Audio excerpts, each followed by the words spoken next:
ನಮಸ್ತೆ, welcome back to my YouTube channel Suraksha Diaries. ಇನ್ನೂ ಯಾರ್ಯಾರು ನನ್ನ ಚಾನಲ್ಗೆ ಸಬ್ಸ್ಕ್ರೈಬ್ ಮಾಡಿಲ್ವೋ ಪ್ಲೀಸ್ ಬೇಗ ಹೋಗಿ ಸಬ್ಸ್ಕ್ರೈಬ್ ಮಾಡಿ. ಹಾಗೆ ಪಕ್ಕ ಇರೋ ಬೆಲ್ ಐಕಾನ್ನ ನೀವು ಕ್ಲಿಕ್ ಮಾಡಿರಿ. ನಾನು ಏನೇ ವಿಡಿಯೋ ಅಪ್ಲೋಡ್ ಮಾಡಿದ್ರು ನಿಮಗೆ ನೋಟಿಫಿಕೇಷನ್ಸ್ ಬರುತ್ತೆ. ಸೊ ತುಂಬ ದಿನ ಆದಮೇಲಿಂದ ಫುಲ್ ಲೆಂತ್ ವ್ಲಾಗ್ ಆಗ್ತಾಯಿದ್ದೀನಿ. ಆ್ಯಕ್ಚುಲಿ ಸ್ಪೀಕಿಂಗ್ ಈ ಟ್ರಾವೆಲ್ ವ್ಲಾಗು ಮೊದಲಲ್ಲಿ ಬ್ರೇಕ್ ಆಗೋಗಿತ್ತು, ನಂಗೆ ಬೇರೆ ಬೇರೆ ವರ್ಕ್ಸ್ ಇದ್ದಿದ್ದರಿಂದ. ಸೊ ನನ್ನ ಪ್ರೀವಿಯಸ್ ವ್ಲಾಗಲ್ಲಿ ಸರಯೂ ನದಿಯಲ್ಲಿ ಏನು ಮಾಡಿದ್ವಿ ಅಂತ ಫುಲ್ ಲೆಂತ್ ವ್ಲಾಗ್ ಹಾಕಿದೆ. ಅದರ ನೆಕ್ಸ್ಟ್ ಕಂಟಿನ್ಯೂಷನ್ ಪಾರ್ಟ್ ಇದು. ಸೊ ನಮಗೆ ಮಾರ್ನಿಂಗ್ ಎದ್ದಿದ ತಕ್ಷಣ ಕಾಂಪ್ಲಿಮೆಂಟ್ರಿ ಬ್ರೇಕ್ಫಾಸ್ಟ್ ಇತ್ತು. Coffee, tea, Kellogg's, Chocos, sandwich, croissant, fruits and ಕೆಲವೊಂದು ವೆಜ್ಜೀಸ್ನ ಕಟ್ ಮಾಡಿಟ್ಟಿದ್ರು. ಇದ್ರ ಜೊತೆಗೆ ಸೌತ್ ಇಂಡಿಯನ್ ಬ್ರೇಕ್ಫಾಸ್ಟ್ ಕೂಡ ಇತ್ತು. ಬ್ರೆಡ್ಡು ಜಾಮ್ ಅಲ್ದಲೇ idli, chutney, sambar, every day different types of idli ಮಾಡ್ತಾರಂತೆ ಇಲ್ಲಿ. ಅದಾದಮೇಲಿಂದ ಪೋಹ ಇತ್ತು ಆ್ಯಂಡ್ ಸ್ವೀಟ್ ಕಾರ್ನ್ ಆ್ಯಂಡ್ ಪೀಸ್ನ ಫ್ರೈ ಮಾಡಿರೋಂತಹ ಸಾಟೆ ಮಾಡಿರೋಂತಹದಿತ್ತು. And taste was good actually. And ಒಂದು ಚೆನ್ನ ಮತ್ತು ಆಲೂ ಹಾಕಿ ಮಾಡಿರೋ ಕರಿ ಇತ್ತು. ಇದ್ರ ಜೊತೆಗೆ ಪೂರಿ ಇತ್ತು. ಪೂರಿ ಜೊತೆನಾದರೂ ತಿನ್ಬೋದಿತ್ತು, ಇಲ್ಲ ಪರೋಟ ಜೊತೆ ಬೇಕಾದ್ರೂ ತಿನ್ಬೋದಾಗಿತ್ತು. ಪರೋಟಕ್ಕೆ ಬೇಕಾಗಿರೋ ಕರ್ಡ್ ಕೂಡ ಇತ್ತು ಆ್ಯಂಡ್ ಹಾಟ್ ವಾಟರ್ ಕೂಡ ಇಟ್ಟಿದ್ರು ಕುಡಿಲಿಕ್ಕೆ ಎಲ್ಲರಿಗೂ. ಆ್ಯಂಡ್ ನನಗೆ ಕರ್ಡ್ ಇಲ್ಲದೆ ಪೋಹ ತಿನ್ನಲ್ಲ ನಾನು, ಸೊ ನಂಗೆ ಪೋಹಾಗೆ ಯೂಸ್ ಆಯಿತು. ಆ್ಯಂಡ್ ಆಲೂ ಬೋಂಡ ಇತ್ತು ಇಲ್ಲಿ. ಆ್ಯಂಡ್ ಇದ್ರ ಜೊತೆಗೆ ಅವರೊಂದು ಸ್ವೀಟ್ ಕೂಡ ಮಾಡಿದ್ರು. ಐ ಥಿಂಕ್ ಇದು ಕ್ಯಾರೆಟ್ ಹಲ್ವಾ ಅಂತ ಅನಿಸುತ್ತೆ ನನ್ನ ಪ್ರಕಾರ. ಸೊ ನಾನು ಸ್ವೀಟ್ ಏನೂ ತಿಂದಿರಲಿಲ್ಲ. ಸೊ ನಮಗೆ ಇದೆಲ್ಲ ಕಾಂಪ್ಲಿಮೆಂಟ್ರಿ ಬ್ರೇಕ್ಫಾಸ್ಟ್ ಆಗಿತ್ತು. ಎಷ್ಟು ಬೇಕಾದ್ರೂ ತಿನ್ಬೋದಿತ್ತು, ಅನ್ಲಿಮಿಟೆಡ್ ಆಗಿ ತಿನ್ಬೋದಾಗಿತ್ತು. ಅಲ್ಲಿ ಒಂದು ಟೇಬಲ್ ನಮಗೆ ಅಂತ ಫಿಕ್ಸ್ ಮಾಡ್ಕೊಂಬಿಟ್ಟಿದ್ವಿ, ಬಿಕಾಸ್ ನಾವು ಹೋಗಿರೋ ಅಷ್ಟು ಜನಕ್ಕೂ ನೀಟಾಗಿ ಸೆಟ್ ಆಗ್ತಿತ್ತು. 12 ಮೆಂಬರ್ಸ್ ಹೋಗಿದ್ವಿ ನಾವು. 12 ಮೆಂಬರ್ಸು ನೀಟಾಗಿ ಕುತ್ಕೊಳ್ಳೋಕ್ಕೆ ಒಂದು ಫ್ಯಾಮಿಲಿ ಟೇಬಲ್ ಅಂತಲೇ ಆಗೋಗಿತ್ತು. ಬ್ರೇಕ್ಫಾಸ್ಟ್ಗೆ ಹೋದ್ರು ಅಲ್ಲೇ, ಲಂಚ್ಗೆ ಹೋದ್ರು ಅಲ್ಲೇ, ಡಿನ್ನರ್ಗೆ ಹೋದ್ರೂ ಅಲ್ಲೇ ಅಂತ. ಸೊ ಇದೆಲ್ಲ ಆದಮೇಲೆ ನಾವು ಹೋಗಿ ಫ್ರೆಶ್ ಅಪ್ ಆಗಿ ರೆಡಿ ಆದ್ವಿ. ಯಾಕೆ ಅಂತಂದರೆ ನೆಕ್ಸ್ಟ್ ಡೆಸ್ಟಿನೇಷನ್ಗೆ ನಾವು ಹೋಗೋದಕ್ಕೆ. ಆ್ಯಂಡ್ ನಾನು ಈ ಒಂದು ಟ್ರಿಪ್ಪಲ್ಲಿ ಮೋಸ್ಟ್ ಆಫ್ ದ ಡ್ರೆಸ್ಸಸ್ ನಾನು ಕುರ್ತಾನೇ ಹಾಕಿರೋದು. ಏನಕ್ಕೆ ಅಂತ ಅಂದರೆ ನಮಗೆ ಟೆಂಪಲ್ಸಲ್ಲಿ ಕುರ್ತಾ ಮಾತ್ರನೇ ಅಲೋ ಇರುತ್ತೆ, ಬೇರೆ ಯಾವುದು ಅಲೋ ಇದ್ರೂ ನಮ್ಗೆ ಹಾಕ್ಕೊಳ್ಳೋಕ್ಕೆ ಫ್ರೀ ಅನ್ಸಲ್ಲ. ಆ್ಯಂಡ್ ನಾವೆಲ್ಲ ಕುರ್ತಾದಲ್ಲಿ ಪಾಕೆಟ್ಸ್ ಇರೋ ಕುರ್ತಾನೇ ಹಾಕ್ಕೊಂಡಿದ್ವಿ. ಎಲ್ಲ ಆದಮೇಲೆ ನಾವು ಕೆಳಗಡೆ ಬಂದು ಎಲ್ಲರೂ ವೆಯ್ಟ್ ಮಾಡ್ತಿದ್ರು ಅವರ ರೂಮ್ನ ಚೆಕ್ಔಟ್ ಮಾಡಿ. ಪೂರ್ತಿ ಚೆಕ್ಔಟ್ ಎಲ್ಲ ಮಾಡಿದ್ಮೇಲೆ ನಾವು 2 ಇನೋವಾ ಕಾರ್ಸ್ನ ಮಾಡಿದ್ವಲ್ಲ, ಸೊ ಕಾರ್ಗಳಿಗೆ ನಮ್ಮ ಲಗೇಜ್ಗಳನ್ನೆಲ್ಲ ಡಂಪ್ ಮಾಡಿ ಹೊರಟ್ವಿ. ಮೇನ್ ಪ್ರಾಬ್ಲಮ್ ನನಗೆ ಪೂರ್ತಿ ಇದನ್ನು ಸ್ಟೇನ ತೋರ್ಸೋಕೆ ಆಗ್ತಿರ್ಲಿಲ್ಲ ಅಂದರೆ ಹೆವಿ ಮಳೆ, ಅಂದರೆ ಹೆವಿ ಮಳೆ ಇತ್ತು. ನಮಗೆ ಅಯೋಧ್ಯದಲ್ಲಿ ದರ್ಶನ ಪೂರ್ತಿ ನೈಟ್ ಒಂದು ದರ್ಶನಕ್ಕೆ ಹೋಗಿದ್ವಿ ನಾವು. ಆ ದರ್ಶನ ಪೂರ್ತಿ ನಾವು ಮಳೆಯಲ್ಲೇ ಇದು ಮಾಡಿದ್ದು. ಸೊ ಅಯೋಧ್ಯದಿಂದ ಹೊರಡ್ಬೇಕಾದ್ರೆ ನಾವು ನೆಕ್ಸ್ಟ್ ಹೋಗಿದ್ದ ಡೆಸ್ಟಿನೇಷನು ಆನ್ ರೋಡಲ್ಲಿ ಹೋಗಿದ್ದು. ನಾವು ಹೋಗ್ತಿರೋ ಡೆಸ್ಟಿನೇಷನ್ ಬಂದು ಕಾಶಿ ಆಗಿತ್ತು. ಸೊ ಆನ್ ದ ವೇ ಅಲ್ಲಿ ನಮಗೆ ಈ ಒಂದು ಪ್ಲೇಸ್ಗೆ ಹೋಗಿದ್ವಿ ನಾವು. ಇದರ್ ಭಗವಾನ್ ಕಾ ಮಿಲಾಪ್ ಹುआ था और इधर राम सीता आए थे, पूरा घर इधर घूमा टहला. इधर बनने के लिए इधर पैसा आया, अपना योगी आदित्यनाथ इधर पैसा डालेगा, बनने के लिए डेवलपमेंट होगा, यस, बड़ा पूरा रेडी होगा. इसलिए बहुत ही ज़्यादा अच्छा खूबसूरत.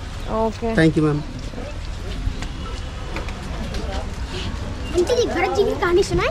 हाँ बोलो जी. जब कैकैया माता ने राजा दशरथ से 2 वरदान मांगा था. पहला ये कि भरत जी रात गद्दी में बैठेंगे, दूसरा राम जी वनवास जाएंगे. तो राम जी तो वनवास चले गए, तो भरत जी राम जी के पीछे पीछे गए राम जी को मनाने. तो राम जी तो नहीं माने. तो भरत जी राम जी का चरण पाता खड़ाऊं, उठा लाई ही नंदीग्राम भरत कुंड पे गड्ढा खोद के 6 फुट की गहराई में अपने भाई के लिए 14 वर्ष तपस्या करते थे. और इसी कुंड में रात को 2 बजे स्नान करते थे. इसीलिए रात को 2 बजे स्नान करते थे, क्योंकि जो जानवर पशु पक्षी थे उनको दिक्कत होती थी कि यार मेरा पानी गंदा करके चला जा रहा है. इसीलिए किसी को दिक्कत ना हो, रात को 2 बजे स्नान करके और अपने स्थान पर जाके बैठ जाते थे. उन्होंने सोचा कहा मेरे भाई मखमल के गद्दे पे सोते थे, आज वो तख्ते पे सोएंगे तो मैं उनसे भी बदतर तरीके से रहूँगा. इसीलिए उन्होंने 6 फुट की गहराई में गड्ढा खोदा. गड्ढा खोद के 14 वर्ष तपस्या करते थे. जो 14 वर्ष तपस्या करे थे, इसीलिए यहाँ पर मान्यता रखा गया है कि 14 वर्ष सीताराम को जाप होगा. ये होना चालू होगा 2018 से. जब 14 महीना बीता तो राम मंदिर बनना चालू हुआ था.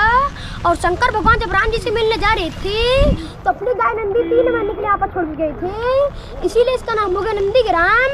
और जो भरत जी इस कुंड में स्नान करते थे तो भरत कुंड नंदीग्राम, भरत कुंड भरत जी का कुंड. और हनुमान जी पास से सुजन बूटी लेकर जा रहे थे तो भरत जी को लगा कोई हमारी अयोध्या की तरफ विशाल राक्षस जा रहा है, हमारी अयोध्या को नष्ट कर देगा. तो भरत जी ने हनुमान जी को कुछ का घास का बाढ़ बना के मारा. किसी को चोट लगती है तो अपने माता पे नाम मान लेता है, लेकिन उन्होंने अपने माता का नाम नहीं लिया. उन्होंने अपने प्रभु श्री राम का नाम लिया। जब श्री राम का नाम लेते हुए नीचे गिरे तो भरत जी को लगा कौन है जो मेरे भाई श्री राम का नाम ले रहा है। तो भरत जी ने हनुमान जी को उठा के पूछा आप कौन हो मित्र जो मेरे भाई श्री राम का नाम ले रहे हो। तो हनुमान जी को तो पता लग गया वही भरत जिसका श्री राम में नाम लेते हैं। तो हनुमान जी ने भरत जी से कहा कि आप पता छोड़िए, आपके छोटे भाई लक्ष्मण को दीजिए, आखिरी लाइन है, आपके छोटे भाई लक्ष्मण को दीजिए ने शक्ति बाण मार दिया है। अगर हम उनके लिए सूर्योदय से पहले स्वजन जड़ी बूटी नहीं ले जा पाए तो उनकी मृत्यु हो जाएगी। तो उन्होंने कहा, तो भरत जी ने कहा आप मेरे बाण बैठो, हम आपको क्षण में पहुंचा देंगे। हनुमान जी ने कहा नहीं, हमारे प्रभु श्री राम में इतनी ताकत है कि उनका नाम लेते मैं क्षण में पहुंच जाऊंगा। तो भारत और हनुमान मंदिर सर निर्माणित हुई। यहाँ की जानकारी बोलो जय श्री राम। ಜೈ ಶ್ರೀರಾಮ್. Thank you. जी ಇದು ಬಂದು ಭರತ್ ಕುಂಡ್ ಅಂತ ಆಗಿತ್ತು. ಪೂರ್ತಿ ಆ ಒಂದು ಪುಟ್ಟ ಹುಡುಗ ಬಂದು ನಾನು ಕತೆ ಹೇಳ್ತೀನಿ ಅಂತ ಹೇಳಿದ್ರು. ಸೊ ನಾವು ಬೇಡ ಅಂತ ಹೇಳಲಿಲ್ಲ. ಆ್ಯಕ್ಚುಲಿ ನಾನು ಮಳೆಯಲ್ಲಿ ನಿಂತ್ಕೊಂಡು ಕತೆ ಹೇಳ್ತಾ ಇದ್ರು ಸಹ ಯಾರೋ ಒಬ್ಬರು ನನಗೆ ಛತ್ರಿ ಬೇರೆ ಹಿಡ್ಕೊಂಡಿದ್ರು ನೆನಿಬಾರ್ದು ನಾನು ಕ್ಯಾಮ್ರಾ ಅಂತ. ಸೊ ಎಂಥ ಸ್ವೀಟ್ ಹಾರ್ಟ್ ಅಂತ ಅನ್ನಿಸ್ತು ನನಗೆ. ಆ್ಯಂಡ್ ಆನ್ ದ ವೇ ಹೋಗ್ಬೇಕಾದ್ರೆ ಒಂದು ಕಡೆ ಮಳೆಗೆ ಪೂರ್ತಿ ನೀರು ಲೈಕ್ ಯಾವುದೋ ಒಂದು ಕೆರೆದೋ ಅಥವಾ ಒಂದು ಲೇಕ್ ಥರ ಇರೋದು ಯಾವುದೋ ಕೋಡಿ ಹೊಡೆದಿತ್ತು ಅನಿಸುತ್ತೆ. ಫುಲ್ ನೀರೆಲ್ಲ ಇದಾಗ್ಬಿಟ್ಟಿತ್ತಲ್ಲಿ. ಆ ಪ್ಲೇಸ್ನೂ ಅಷ್ಟೇ, ನಾವು ಭರತ್ಕುಂಡ್ ಅನ್ನೋ ಪ್ಲೇಸ್ಗೆ ಹೋದ್ರೂ ಅಲ್ಲಿ ಪೂರ್ತಿ ನೋಡೋಕ್ಕಾಗಲಿಲ್ಲ ಬಿಕಾಸ್ ಮಳೆ ಬರ್ತಿತ್ತು. ನಾನು ಒಬ್ಬಳೇ ಇಳ್ದಿದ್ದು, ನಾನು ಮತ್ತು ನಮ್ಮ ಅಂಕಲ್ ಆಂಟಿ ಮೂರು ಜನನೇ ಇಳ್ದಿದ್ದು ನಾವು. ಇನ್ಯಾರೂ ಇಳಿಲಿಲ್ಲ ಬಿಕಾಸ್ ಅಲ್ಲಿ ಐ ಮೀನ್ ಏನಂತಾರೆ ಕಲ್ಯಾಣಿ ಥರ ಇರೋದನ್ನ ನೋಡೋದಕ್ಕೂ ಆಗ್ತಿರಲಿಲ್ಲ, ಅಷ್ಟು ಮಳೆ ಬರ್ತಾನೆ ಇತ್ತು. ನಾನು ವೀಡಿಯೋ ಮಾಡೋಕ್ಕೆ ಅಂತ ಇಳಿದೆ, ನನಗೆ ಯಾರೋ ಪಾಪ ಛತ್ರಿ ಹಿಡಿದ್ರು, thank you for them. On the way ಈ ಥರ ಫುಲ್ ಟ್ರಾಫಿಕ್ ಜಾಮು, ನೀರು ಅದೆಲ್ಲ ಆಗ್ತಾಯಿತ್ತು. ನಾನು ಫಸ್ಟ್ ಟೈಮ್ ಈ ಥರ ನೀರೆಲ್ಲ ನಿಂತಿರೋ ಫ್ಲಡ್ಡಲ್ಲೆಲ್ಲ ಹೋಗಿದ್ದೀನಿ ಇದ್ದು ಬಿಕಾಸ್ ನನಗೆ ಬ್ಯಾಂಗ್ಳೂರು ಸಿಟಿಯಲ್ಲಿ ಒಂದು 2-3 ಕಡೆ ಹಂಗೆ ನೀರು ನಿಂತಿರೋದು ನೋಡಿದ್ದೀನಿ. ಇಟ್ ವಾಸ್ ಜಸ್ಟ್ ಒಂದು 10 ಮೀಟರ್ಸಿಗೆ ನಿಂತಿರುತ್ತೆ ಅಂತ. ಇದು ತುಂಬ ದೂರ ನಿಂತಿತ್ತು ನೀರು. ಎಷ್ಟೊಂದು ಕಡೆ ಮನೆ ಒಳಗೆಲ್ಲ ನೀರು ಹೋಗ್ತಾ ಇತ್ತು ಕೂಡ, ಅವರೆಲ್ಲ ತೆಗೆದು ಹೊರಗೆ ಹಾಕ್ತಿದ್ರು. ಆ್ಯಂಡ್ ಪೂರ್ತಿ ಎಲ್ಲ ಪ್ಲೇಸಲ್ಲೂ ಆಗಿತ್ತು ಅಂತಲ್ಲ, ಆ ಒಂದು ಕೆರೆ ಏನಿತ್ತಲ್ಲ ಅದು ಸುತ್ತಮುತ್ತ ಒಂದು ಚೂರು 1.5 ಕಿಲೋಮೀಟರ್ ಸುತ್ತಮುತ್ತ ಮಾತ್ರ ಆ ಥರ ಇತ್ತು ಅಷ್ಟೇ. It was not so serious ಆಗಿತ್ತು ಅಂತೆಲ್ಲ ಏನಿಲ್ಲ. ಸೊ ಹಾಗೆ ಅಲ್ಲಿಂದ ಮುಂದಕ್ಕೆ ಹೊರಟ್ವಿ ನಾವು. ಸೊ ಅಲ್ಲಿಂದ ನೆಕ್ಸ್ಟ್ ನಾವು ಮುಂದಕ್ಕೆ ಆನ್ ದ ವೇ ಟ್ರಾವೆಲ್ ಮಾಡ್ತಾ ಹೈವೇಲಿ ಹೋಗ್ಬೇಕಾದ್ರೆ ಒಂದು ನ್ಯಾಪ್ ಹಾಕಿದ್ವಿ, ಹಾಗೆ ಹರಟೆ ಹೊಡೆದ್ವಿ, ಸಣ್ಣ ಪುಟ್ಟ ಅಕ್ಕಪಕ್ಕ ಏನು ನೋಡ್ಲಿಕ್ಕೆ ಸಿಗುತ್ತೋ ಅದೆಲ್ಲ ನೋಡ್ತಾ ಇದ್ವಿ. ಒಂದು ಪಾಯಿಂಟಲ್ಲಿ ನಿಲ್ಲಿಸಿದ್ರು ಬಿಕಾಸ್ ಏನೋ ಫಾಸ್ಟ್ ಟ್ರ್ಯಾಕ್ ಏನೋ ಕಾರ್ಡ್ ವರ್ಕ್ ಆಗ್ತಿರ್ಲಿಲ್ಲ ಅವ್ರಿಗೆ ಅಂತ. ಅದಾದಮೇಲಿಂದ ಲಂಚಿಗೆ ನಿಲ್ಸಿದ್ವಿ ನಾವು. ಎಲ್ಲೋಗೋದು ಅಂತ ಡಿಸೈಡ್ ಮಾಡೋದ್ರೊಳಗೆ ಯಾವುದೋ ಒಂದು ಲಂಚ್ ಸ್ಪಾಟ್ ಸಿಕ್ತು, ಅಲ್ಲಿಗೆ ಹೋದ್ವಿ. ಮಸಾಲ ಪಾಪಡ್ ಒಂದು ಚೆನ್ನಾಗಿರಲಿಲ್ಲ, ಅದು ಬಿಟ್ಟರೆ ಇನ್ನೆಲ್ಲ ಚೆನ್ನಾಗಿತ್ತು ಅಲ್ಲಿ ಕೂಡ. ನನಗೆ ಈ ಒಂದು ನಾರ್ತ್ ಇಂಡಿಯಾ ಟ್ರಿಪ್ಪಲ್ಲಿ ನನಗೆ ಈ ಒಂದು 2 ಡೆಸ್ಟಿನೇಷನ್ ಟ್ರಿಪ್ಪಲ್ಲಿ ನನಗೆ ಇಷ್ಟ ಆಗಿದ್ದು ಏನಪ್ಪ ಅಂದರೆ ಪನ್ನೀರಿಂದ ಅವ್ರು ಏನು ಗ್ರೇವಿ ಮಾಡಿರ್ತಾರಲ್ಲ ಅಲ್ಟಿಮೇಟ್ ಆಗಿರುತ್ತೆ. ಪನ್ನೀರ್ ಅಂತೂ ಸಾಫ್ಟಿ ಆಗಿರುತ್ತೆ, ಮಾತ್ರ ತುಂಬ ಅಂದರೆ ತುಂಬಾ ಚೆನ್ನಾಗಿತ್ತು. ಮಸಾಲ ಪಾಪಡ್ ನಮ್ಮ ಕಡೆನೇ ತುಂಬ ಚೆನ್ನಾಗಿರುತ್ತೆ, ಅಲ್ಲೇನು ಚೆನ್ನಾಗಿರಲ್ಲ. ಆ್ಯಂಡ್ ಇನ್ನೊಂದು ಬೆಸ್ಟ್ ಏನು ಅಂತಂದರೆ ನಾವೆಲ್ಲೇ ದಾಲ್ನ ಆರ್ಡರ್ ಮಾಡಿದ್ರೆ ತುಂಬ ಗ್ರೇವಿಯಾಗಿರುತ್ತೆ ದಾಲಲ್ಲಿ. ಸೊ ಅದಕ್ಕೊಂದು ಬೌಲ್ ಅಂತಲೂ ಕೊಡ್ತಾರೆ. ಆ್ಯಂಡ್ ನಾವು ದಾಲ್ ಆ್ಯಂಡ್ ಏನದು ಪನ್ನೀರ್ ಬಟರ್ ಮಸಾಲ ಇದು ಮಸ್ಟಾಗಿ ಎಲ್ಲ ಕಡೆ ಆರ್ಡರ್ ಮಾಡ್ತಿದ್ವಿ. ಇದ್ರ ಜೊತೆಗೆ ವೆಜ್ಜಿ ಮಸಾಲ ಒಂದು ತೊಗೋತಾ ಇದ್ವಿ, ಅಂದರೆ ವೆಜಿಟೇಬಲ್ನ ಸಾಟೆ ಮಾಡಿ ಅದಕ್ಕೆ ಮಸಾಲ ಮಾಡಿ ಕೊಟ್ಟಿರೋರು ಪಲ್ಯ ಥರ. ಆ್ಯಂಡ್ ತುಂಬಾ ಚೆನ್ನಾಗಿರ್ತಿತ್ತು ಅದು ಕೂಡ. ಎಲ್ಲನೂ ಚೆನ್ನಾಗಿರೋ ರಿಚ್ಡ್ ವೆಜಿಟೇಬಲ್ಸೇ ಹಾಕಿರೋರು, ನಾಟ್ ಓನ್ಲಿ ಕ್ಯಾರೆಟ್ ಬೀಟ್ರೂಟ್ ಆ ಥರ ಅಲ್ಲ, ಅವ್ರು ಹಾಕ್ತಿದ್ದೆಲ್ಲ ವೆಜಿಟೇಬಲ್ಸು ಚೆನ್ನಾಗಿರ್ತಿತ್ತು. ಆ್ಯಂಡ್ ಈ ಜಾಗದಲ್ಲಿ ನಾವು ಸ್ಟಫ್ಡ್ ಕುಲ್ಚಾ ಕೂಡ ಟ್ರೈ ಮಾಡಿದ್ವಿ. ತುಂಬ ಅಂದ್ರೆ ತುಂಬ ಚೆನ್ನಾಗಿತ್ತು ಇಲ್ಲಿ. ಆ್ಯಂಡ್ ನಾವು ಏನು ಕೇಳಿದ್ರು ಕೂಡ ಪಾಪ ಅವರು ನಮಗೆ ಫಾಸ್ಟಾಗಿ ಸರ್ವ್ ಮಾಡ್ತಾಯಿದ್ರು. ಇಲ್ಲಿ ಮಾತ್ರ ಸ್ಟಾರ್ಟಿಂಗಲ್ಲಿ ಲೇಟ್ ಆಗುತ್ತೇನೋ ಅಂತ ಅಂದ್ಕೊಂಡ್ವಿ, ಬಟ್ ತುಂಬ ಫಾಸ್ಟಾಗಿ ಸರ್ವ್ ಮಾಡಿದ್ವು. ಅದು ತಿಂದು ನಾವು ನಮ್ಮ ಜರ್ನಿನ ಸ್ಟಾರ್ಟ್ ಮಾಡಿ ಇನ್ನೇನು ಮುಗಿಸ್ತಾ ಇದ್ದೀವಿ ಅನ್ನೋದ್ರೊಳಗೆ ಕಾಶಿಗೆ ರೀಚ್ ಆಗೋಗಿದ್ವಿ ನಾವು. ಆ್ಯಂಡ್ ಇಲ್ಲಿ ನನಗೆ ಡಿಫ್ರೆಂಟಾಗಿ ಅನಿಸಿದ್ದೇನು ಅಂತಂದರೆ ಪ್ರತಿ ಏರಿಯಾಗೂ ಕೂಡ ಇವರು ಒಂದು ಟ್ರಾನ್ಸ್ಪೋರ್ಟೇಷನ್ನ ಡಿಫ್ರೆಂಟಾಗಿ ಇಟ್ಕೊಂಡಿದ್ದಾರಂತೆ. ಯಾಕೆ ಅಂತಂದರೆ ಡೇ ಬೈ ಡೇ ನಮ್ಮ ಒಂದು ಡೆವಲಪ್ಮೆಂಟ್ ಆಫ್ ಟ್ರಾನ್ಸ್ಪೋರ್ಟೇಷನ್ ಇಂಪ್ರೂವ್ ಆಗ್ತಾನೆ ಇರುತ್ತೆ. ಆದರೆ ಹಳೆ ಕಾಲದಲ್ಲಿ ಉಪಯೋಗಿಸ್ತಿದ್ದ ಟ್ರಾನ್ಸ್ಪೋರ್ಟ್ ಏನಿರುತ್ತಲ್ಲ ನಮಗೆ ವೆಹಿಕಲ್ಸು ಅದು ನಿಂತೋಗ್ಬಿಡುತ್ತೆ ಆ್ಯಕ್ಚುಲಿ. ಬಟ್ ಇಲ್ಲೇನು ಅಂದರೆ ಈ ಏರಿಯಾಗೆ ಇಷ್ಟರಿಂದ ಇಷ್ಟಕ್ಕೆ ಇದೇ ವೆಹಿಕಲ್ ಹೋಗೋದು, ಇನ್ಯಾವುದೂ ಹೋಗಲ್ಲ ಅನ್ನೋ ಥರ. ಇಲ್ಲಿ ಸ್ಕೂಟರ್ಸ್ ಇದೆ, ಬೈಸೈಕಲ್ಸ್ ಇದೆ, ಬೈಸೈಕಲ್ ರಿಕ್ಷಾ ಇದೆ, ಸೈಕಲ್ ರಿಕ್ಷಾನೂ ಇದೆ. ಅದಲ್ದಲೇ ಏನಂತಾರೆ ಗಾಡಿಗಳಿರುತ್ತಲ್ಲ ಆಟೋಸ್ಗಳ ಥರ ಇರುತ್ತಲ್ಲ ಅದು ಇದ್ದಾವೆ. ಅದಾದಮೇಲೆ ನಾರ್ಮಲ್ ಆಟೋಸ್ ಇದೆ, ಕಾರ್ ಇದೆ, ಇದಿಷ್ಟು ಇದೆ. ಆದರೆ ನಮ್ಮನ್ನ ಕಾರು ಒಂದು ಜಾಗದಲ್ಲಿ ನಿಲ್ಲಿಸ್ತು, ಅಲ್ಲಿ ಪಾರ್ಕಿಂಗ್ ಮಾಡ್ಕೋಬೇಕು ನಾವು ಅಂತ. ನಾವು ಇಳಿದಿದ್ದ ಜಾಗದಿಂದ ನಮ್ಮ ಸ್ಟೇಗೆ ಹೋಗಬೇಕು ಅಂತಂದರೆ ಹಿಂಗೆ ಸೈಕಲ್ ರಿಕ್ಷಾದಲ್ಲೇ ಹೋಗಬೇಕಂತೆ. ನನಗೆ ಏರೋಪ್ಲೇನಲ್ಲಿ ಹೋಗೋದು ಎಷ್ಟು ಹೊಸ್ದು ಅಥವಾ ಫಸ್ಟ್ ಟೈಮ್ ಹೋಗ್ತಾ ಇದ್ದೀನಿ ಅಂತ ಅನ್ನಿಸ್ತಿತ್ತು. ಹಾಗೆ cycle rickshaw was also first time ನಾನು ಹೋಗ್ತಾ ಇರೋದು. ಫಸ್ಟ್ ಟೈಮ್ ಅನ್ನಿಸ್ತಿತ್ತು, ಎಲ್ಲ ವಯಸ್ಸಾಗಿರೋರು ತುಳಿತಾ ಇದ್ದಾರೆ ಸೈಕಲ್ನ. ಏನು ನಮಗೊಂಥರ ಅಯ್ಯೋ ಪಾಪ ಅಂತ ಅನಿಸುತ್ತೆ, ನಾವು ಕುತ್ಕೊಂಡ್ಬಿಟ್ಟಿದ್ದೀವಿ, ಅವ್ರು ಹೇಗೆ ತುಳಿತಾರೆ ನಮ್ಮನ್ನ ಅನ್ನೋ ಥರ ಅನ್ನಿಸ್ತಿತ್ತು. ಬಟ್ ಲೇಟರು ನಾನು ರಿಯಲೈಸ್ ಆಗಿದ್ದೇನು ಅಂತಂದರೆ, ನಾವು ಅತಿ ಕುತ್ಕೊಂಡ್ವಿ, ಅವರಿಗೆ ಹೋಗಿದ್ದ ಜಾಗ ರೀಚ್ ಆದಮೇಲೆ ದುಡ್ಡು ಕೊಟ್ವಿ ಅಂದ್ರೇ ಅವ್ರ ಅರ್ನಿಂಗ್ಸ್ ಆಗೋದು. It's their work actually. ನಾವಾಗೆ ಥಿಂಕ್ ಮಾಡೋದ್ರಲ್ಲಿ ನಮ್ಮ ಹ್ಯುಮ್ಯಾನಿಟಿ ಹೌದು. ಬಟ್ ಸ್ಟಿಲ್ ನನಗನ್ಸಿದ್ದು ನನಗೆ ಆ್ಯಕ್ಚುಲಿ ಹೇಳಿದ್ದು ನನ್ನ ಅಕ್ಕ ಕೂಡ ಫೋನ್ ಮಾಡಿದಾಗ ಅಯ್ಯೋ ಅನಿಸುತ್ತೆ ಕಣೆ ಅಂತಂದರೆ, ನೀನು ಹಾಗೆ ಥಿಂಕ್ ಮಾಡಿದ್ರೆ ಅವ್ರಿಗೆ ಹೇಗೆ ಅರ್ನ್ ಮಾಡ್ತಾರೆ, ಸೊ ದೇರ್ ಅರ್ನಿಂಗ್ಸ್ ಅದು, ನೀನು ಅದಕ್ಕೆ ರೆಸ್ಪೆಕ್ಟ್ ಮಾಡಲೇಬೇಕು ಅಂತಂದರು. ಸೊ ಫಸ್ಟ್ ಕುತ್ಕೊಂಡಾಗ ಜೋಶಲ್ಲಿದ್ದೆ, ಆಮೇಲೆ ಅಯ್ಯೋ ಅನ್ನಿಸ್ತು. ಆಮೇಲೆ ನಾನು ರಿಯಲೈಸ್ ಆದೆ, no I am not doing any wrong ಅನ್ನೋ ಥರ ಅನ್ನಿಸ್ತು. ಸೊ ನಾವೊಂದು ಎಲ್ಲರೂ ಟು ಇನ್ನು ರಿಕ್ಷಾದಲ್ಲಿ ಕೂತ್ಕೊಂಡ್ವಿ. ಆ್ಯಕ್ಚುಲಿ ನಾನು ಮಮ್ಮಿ ಕೂತ್ಕೊಂಡ್ವಿ. ಇಲ್ಲಿ ಗಲ್ಲಿಲು ಆ್ಯಕ್ಚುಲಿ ಸ್ಪೀಕಿಂಗ್ ತುಂಬ ಚೆನ್ನಾಗಿದೆ ಸಿಟಿ, ಆದರೆ ಎಲ್ಲ ಕಡೆ ಅಲ್ಲಿ ಸ್ವಲ್ಪ ಪಾನ್ ಬೀಡ ತಿನ್ನೋದು ತುಂಬ ಜಾಸ್ತಿ. ಎವ್ರಿ 2 ಶಾಪ್ಸ್ ಒಂದು ಪಾನ್ ಶಾಪ್ ಇರುತ್ತೆ, ಅದನ್ನು ಸ್ಪಿಟ್ ಮಾಡಿರ್ತಾರೆ, ಎಲ್ಲ ಕಡೆ ಉಗ್ದಿರ್ತಾರೆ. ಅದೊಂದೇ ಪ್ರಾಬ್ಲಮ್. ಅದು ಬಿಟ್ಟರೆ ತುಂಬ ಚೆನ್ನಾಗಿದೆ ಸಿಟಿ. ಆ್ಯಂಡ್ ಶೆಕೆ ಹ್ಯುಮಿಡಿಟಿ ಜಾಸ್ತಿ ಇರುತ್ತೆ ಅಲ್ಲಿ. ಸಂದಿಲೆಲ್ಲ ಕರ್ಕೊಂಡು ಹೋದ್ರು ನಮ್ಮ ಸ್ಟೇಗೆ ಅವರು. ಒಂದೊಂದ್ಸತಿ ಅಯ್ಯೋ ಅನ್ನಿಸ್ತಿತ್ತು, ಬಟ್ ಸ್ಟಿಲ್ ರಿಯಲೈಸ್ ಆಗಿ ಸುಮ್ಮನೆ ಕುತ್ಕೋತಿದ್ವಿ ನಾವು. ದಾರಿ ಉದ್ದಕ್ಕೂ ಈ ಶಾಪಲ್ಲಿ ಏನಾದರೂ ತೊಗೋಬೋದಾ, ಈ ಶಾಪಲ್ಲಿ ಏನಾದರೂ ತೊಗೋಬೋದಾ ಅಂತ.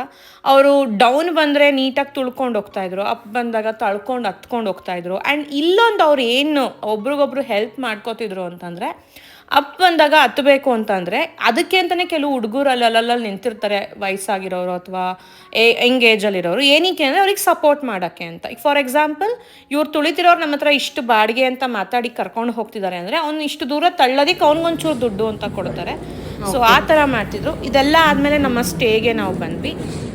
ಸೊ ಆ್ಯಸ್ ಯೂಶ್ವಲ್ ಎಲ್ಲರೂ ಅವ್ರವ್ರ ರೂಮ್ಸ್ಗೆ ಅಂತ ಇದು ಮಾಡ್ತೀವಿ. ನಮ್ಮ ರೂಮ್ ಇದು ಅಂತೆಲ್ಲ ಸೆಟ್ ಮಾಡ್ಕೊಂಡ್ವಿ. ಇದು ನಮ್ಮ ರೂಮ್ ಆಗಿತ್ತು.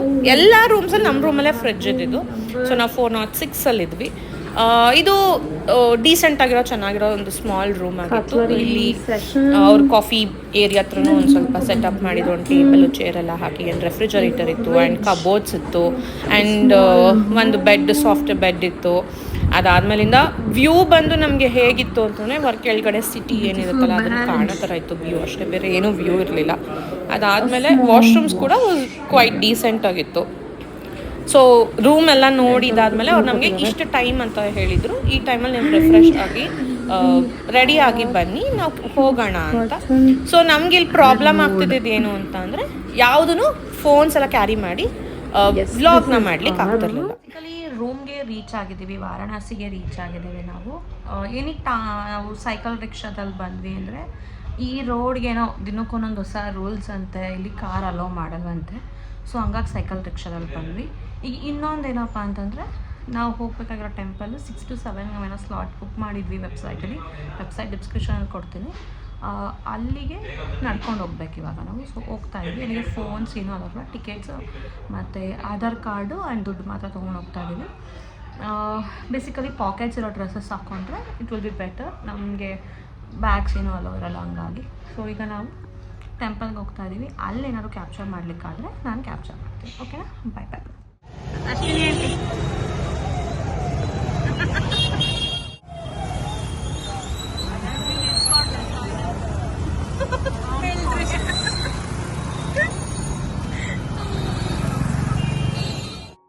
ಸೊ ನಾನು ಆಗಲೇ ಹೇಳಿದಾಗೆ ಈ ಥರ ಹೆಲ್ಪರ್ಸ್ನ ಕೂಡ ಅವರು ಮಧ್ಯದಲ್ಲಿ ತಗೋತಾರೆ.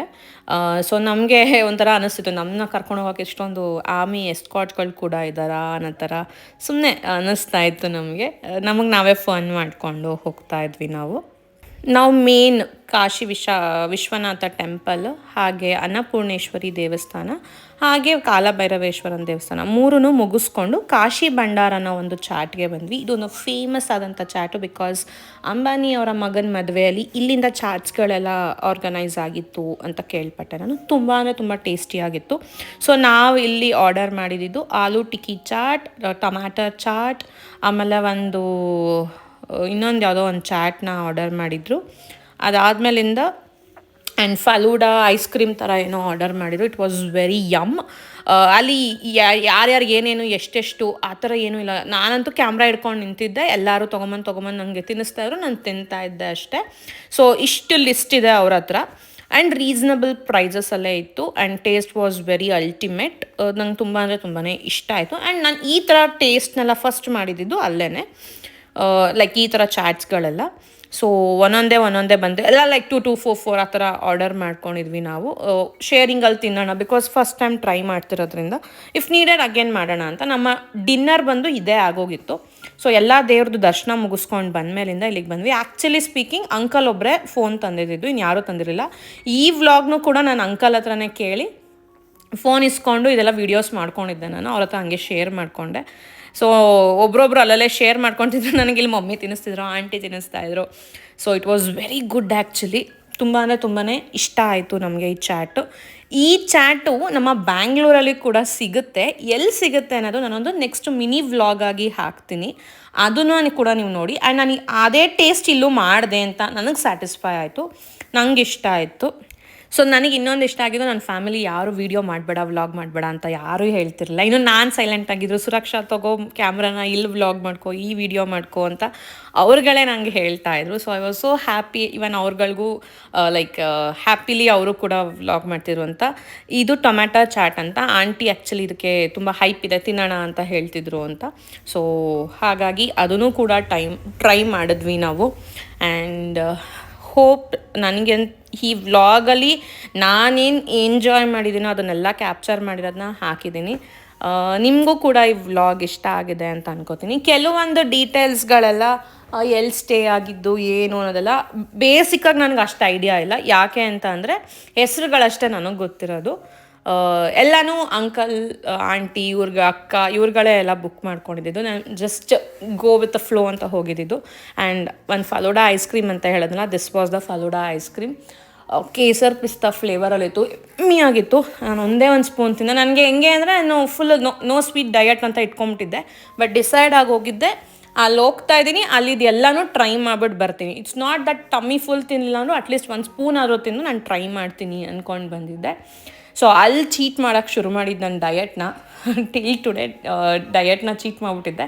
ಸೊ ನಾವು ಫುಲ್ ಆನ್ ಡಯಟ್ ಮತ್ತೆ ಶುರು ಮಾಡ್ಕೊಂಡಿದ್ದೀನಿ. ಸೊ ಅಲ್ಲೊಬ್ರು ಫಾರಿನರ್ಸ್ ಕೂಡ ಇದ್ರು, ಅವ್ರ ಹತ್ರ ಕೂಡ Did you like it? How was it?